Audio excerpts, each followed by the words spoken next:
ಓ ನನ್ನ ಪ್ರೀತಿಯ ಮಗು, ಏಕ ಮಗು ಇಷ್ಟೊಂದು ಮಂಗಾಗಿದ್ದೀಯಾ? ಜೀವನದಲ್ಲಿ ಅತಿ ಉತ್ತಮವಾದುದನ್ನು, ನೀನು ಚಿಕ್ಕಂದಿನಿಂದ ಕನಸು ಪಟ್ಟಿದ್ದನ್ನು, ನೀನು ಸಾಧಿಸಲೇಬೇಕು ಅಂತ ಅಂದುಕೊಂಡಿದ್ದನ್ನು ಸಾಧಿಸುವ ನಿಟ್ಟಿನಲ್ಲಿ ಹೋಗುತ್ತಾ ಇರುವ ನಿನಗೆ ಅಡ್ಡ ಏನು ಬಂತು ಮಗು? ನಿನಗೆ ನೀನು ಪ್ರತಿ ಬಾರಿ ಏಕೆ ಸುಳ್ಳನ್ನು ಹೇಳಿಕೊಳ್ಳುತ್ತೀಯಾ? ಯಾವಾಗಲೂ ಸತ್ಯವನ್ನೇ ಹೇಳು, ನಿನ್ನ ಮನಸ್ಸು ಅರ್ಥ ಮಾಡಿಕೊಳ್ಳುತ್ತದೆ. ನೀನು ಸುಳ್ಳನ್ನು ಸರಿ ಅಂತ ನಂಬಿ ಅದನ್ನೇ ನಿನ್ನ ಮನಸ್ಸಿಗೆ ತುಂಬಿದರೆ ಅದು ಹೇಗೆ ಒಂದು ಹೊಸ ವಿಶ್ವಾಸದಿಂದ ಹೊಸ ಪ್ರಯತ್ನವನ್ನು ಮಾಡಲು ಮುಂದೆ ಸಾಗುತ್ತದೆ ಅಲ್ಲವೇ ಕಂದ? ಏಕೆ ನೀನು ಪ್ರತಿ ಬಾರಿಯೂ ನನ್ನ ಹತ್ತಿರ ಸಮಯವಿಲ್ಲ ಅಂತ ಅಳುವೆಯಲ್ಲ ಮಗು? ಪ್ರತಿಯೊಬ್ಬರಿಗೂ ಈ ಪ್ರಪಂಚದಲ್ಲಿ ದಿನಕ್ಕೆ 24 ತಾಸು ಅಲ್ಲವೇ ಇರುವುದು? ಅಂದ ಮೇಲೆ ಅವರಿಗೆ ಒಂದು ನ್ಯಾಯ, ನಿನಗೆ ಒಂದು ನ್ಯಾಯ ಹೇಗೆ? ಇಡೀ ಪ್ರಪಂಚದಲ್ಲಿ ಎಲ್ಲ ಜನರಿಗಿಂತ ಶ್ರೀಮಂತರು ತುಂಬ ಜನ ಇದ್ದಾರೆ. ಅವರೂ ಕೂಡ ಮೊದಲು ತುಂಬ ಕಷ್ಟಪಟ್ಟು ಸಾಗಿದರು. ಸತತವಾದ ಪ್ರಯತ್ನದಿಂದ ಇಂದು ಅತಿ ಎತ್ತರವಾದ ಸ್ಥಾನದಲ್ಲಿ ನಿಂತಿದ್ದಾರೆ ಅಲ್ಲವೇ ಮಗು? ಪ್ರತಿದಿನವೂ ಕೂಡ ಹೆಚ್ಚಾಗಿ ಸಂಪಾದಿಸುತ್ತಾರೆ. ಅಂದ ಮೇಲೆ ಅವರು ಎಲ್ಲ ಅವರ ಗುರಿಯನ್ನು ಸಾಧಿಸಿದ ಮೇಲೆ ನಿನಗೆ ಈ 24 ತಾಸುಗಳು ಒಂದು ದಿನಕ್ಕೆ ಸಾಕಾಗುವುದಿಲ್ಲ ಅಂತ ಹೇಳುವುದರ ಅರ್ಥವೇನು? ನಿನಗೇ ಅರ್ಥವಾಗಿಲ್ಲ ಈ ವಿಷಯದ ಬಗ್ಗೆ. ಪ್ರತಿಯೊಬ್ಬರಿಗೂ ತಾವು ಏನು ಮಾಡಬೇಕು, ಎಷ್ಟು ಮಾಡಬೇಕು, ಅದಕ್ಕೆ ಒಂದು ಉತ್ತಮವಾದ ಸಮಯಾವಕಾಶ ಇದ್ದೇ ಇರುತ್ತದೆ. ಅದನ್ನು ನಾವು ಹೇಗೆ ಬಳಸಿಕೊಳ್ಳುತ್ತೇವೆ ಅನ್ನುವುದು ಒಂದು ದೊಡ್ಡ ವಿಷಯವಾಗಿರುತ್ತದೆ ಮಗು. ಯಾವುದೇ ಕಾರಣಕ್ಕೂ ಸಮಯವಿಲ್ಲ ಅಂತ ಹೇಳಬೇಡ. ಇರುವ ಸಮಯದಲ್ಲಿ ಅನ್ಯಥಾ ಕೆಲಸಗಳನ್ನು ಮಾಡಿ ಆ ಒಂದು ಸುಂದರವಾದ ಉತ್ತಮವಾದ ಕೆಲಸವನ್ನು ಮಾಡಲು ಸಮಯವೇ ಇಲ್ಲ ಅಂತ ಬೇಸರ ಮಾಡಿಕೊಳ್ಳಬೇಡ. ನಿನ್ನ ತಂದೆ ನಾನಿದ್ದೇನೆ. ನಾನಿರಬೇಕಾದರೆ ನಿನಗೆ ಏಕೆ ಚಿಂತೆ ಮಗು? ಎರಡನೆಯದು, ನೀನು ಮಾಡುವ ತಪ್ಪುಗಳಿಗೆ ಇನ್ನೊಬ್ಬರನ್ನು ಎಂದು ದೂಷಿಸಬೇಡ ಮಗು. ಕಂದ, ತಪ್ಪು ನೀನು ಮಾಡಿ ನಿನ್ನ ತಪ್ಪಿಗೆ ಇನ್ನೊಬ್ಬರು ಹೊಣೆ ಹೇಗೆ ಆಗುತ್ತಾರೆ? ನೀನು ಹೇಳುತ್ತೀಯಾ, ಅವರು ನನಗೆ ಪ್ರೀತಿ ತೋರಿಸಿದರು, ಆಸೆ ತೋರಿಸಿದರು, ಆಣೆ ಪ್ರಮಾಣಗಳನ್ನು ಮಾಡಿದರು, ನಾನು ಅದಕ್ಕೆ ನಂಬಿದೆ ಅಂತ. ಅದು ಹೇಗೆ ಸಾಧ್ಯ ಮಗು? ಅವರು ನಿನ್ನ ಕೈಯನ್ನು ಬಲವಂತ ಮಾಡಿಲ್ಲ ಆಣೆ ಮಾಡು ಅಂತ. ಅವರು ನಿನ್ನ ಕಣ್ಣನ್ನು ದಿಟ್ಟಿಸಿ ನೋಡಲಿಲ್ಲ, ನನ್ನನ್ನೇ ನೋಡು ಅಂತ. ನನಗೆ ಆತ್ಮವಿಶ್ವಾಸವನ್ನು ಕೊಡು, ನೀನು ದುರ್ಬಲವಾಗು ಅಂತ ಎಂದೂ ಇಲ್ಲ ಅಲ್ಲವೇ ಮಗು?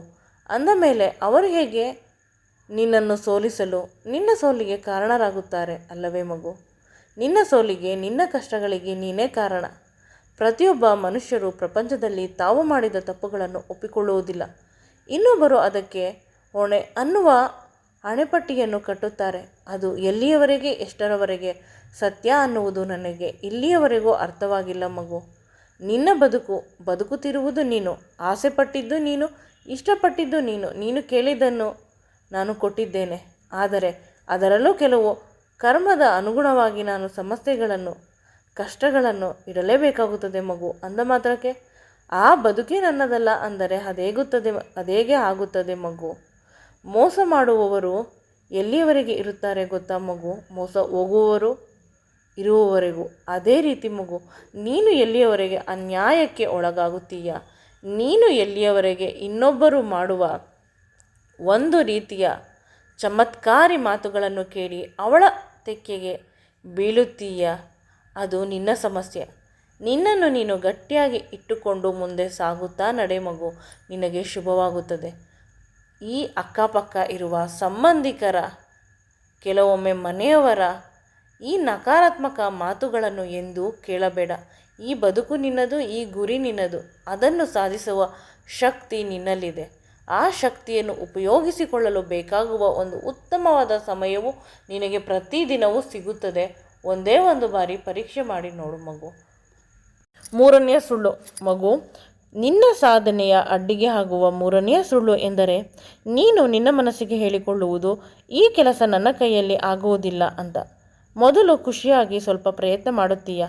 ಆ ಕೆಲಸ ಸರಿಯಾಗಿ ಕೈ ಹಿಡಿದಲ್ಲವಾದರೆ, ಸಮಸ್ಯೆಗಳು ಶುರುವಾದಾಗ ನೀನು ವಿಧಿಯಿಲ್ಲದೆ ನಾನು ಯಾವುದೇ ಕೆಲಸ ಮಾಡುವುದಿಲ್ಲ, ಆಸೆಪಟ್ಟೆ ಆದರೆ ಅದರಲ್ಲಿ ಫಲ ಸಿಕ್ಕಿಲ್ಲ ಅಂತ ದುಃಖಪಡುತ್ತೀಯ. ಪ್ರತಿಯೊಬ್ಬರೂ ಅತೀ ದೊಡ್ಡ ವ್ಯಕ್ತಿಗಳು ಆಗಿದ್ದಾರೆ. ಪ್ರತಿ ಕ್ಷಣವೂ ಕೂಡ ಒಂದು ಉತ್ತಮವಾದ ಸಂಪಾದನೆಯನ್ನು ಮಾಡುತ್ತಾರೆ. ಅಂದರೆ ಅವರು ನಡೆದುಕೊಂಡು ಬಂದ ಹಾದಿಯೂ ಕೂಡ ತುಂಬ ಕಷ್ಟದಲ್ಲೇ ಇರುತ್ತದೆ ಮಗು. ದಯವಿಟ್ಟು ನನ್ನ ಮಾತನ್ನು ಕೇಳು. ಅವರು ನಿನಗಿಂತ ಅತಿ ಹೆಚ್ಚು ಕಷ್ಟದ ದಿನಗಳನ್ನು ಮುಂದೆ ನೋಡಿ ಈಗಿನ ಸಂದರ್ಭದಲ್ಲಿ ಸುಖವಾಗಿರುವುದು ಅಷ್ಟೇ ಕಂದ. ಮಗು, ನೀನು ಯಾವುದೇ ಕಾರಣಕ್ಕೂ ಸೋತೆ ಅಂತ ಒಂದೇ ಒಂದು ಚಿಕ್ಕ ಕೆಲಸದಿಂದ ನೀನು ಮಾಡುತ್ತಿರುವ ಕಾರ್ಯವನ್ನು ಎಂದಿಗೂ ಕೈಬಿಡಬೇಡ. ಅದನ್ನು ಉತ್ತಮವಾಗಿ, ಅತಿ ಉತ್ತಮವಾಗಿ ಮಾಡು.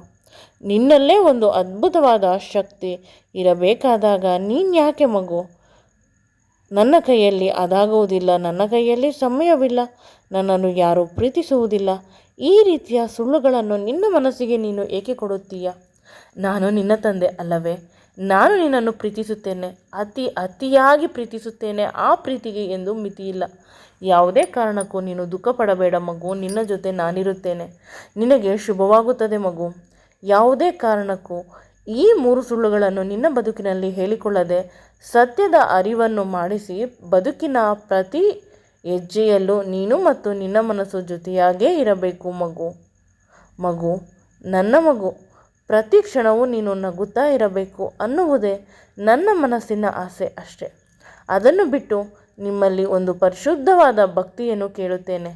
ಇನ್ನೇನು ಕೇಳುತ್ತೇನೆ ಅಲ್ಲವೇ? ಓಂ ಸಾಯಿರಾಮ್, ಜೈ ಸಾಯಿರಾಮ್. ಸರ್ವೇ ಜನೋ ಸುಖಿನೋ ಭವಂತಿ. ಸಮಸ್ತ ಸಾಯಿ ಭಕ್ತರಿಗೆ ನನ್ನ ಪ್ರೀತಿಯ ಧನ್ಯವಾದಗಳು.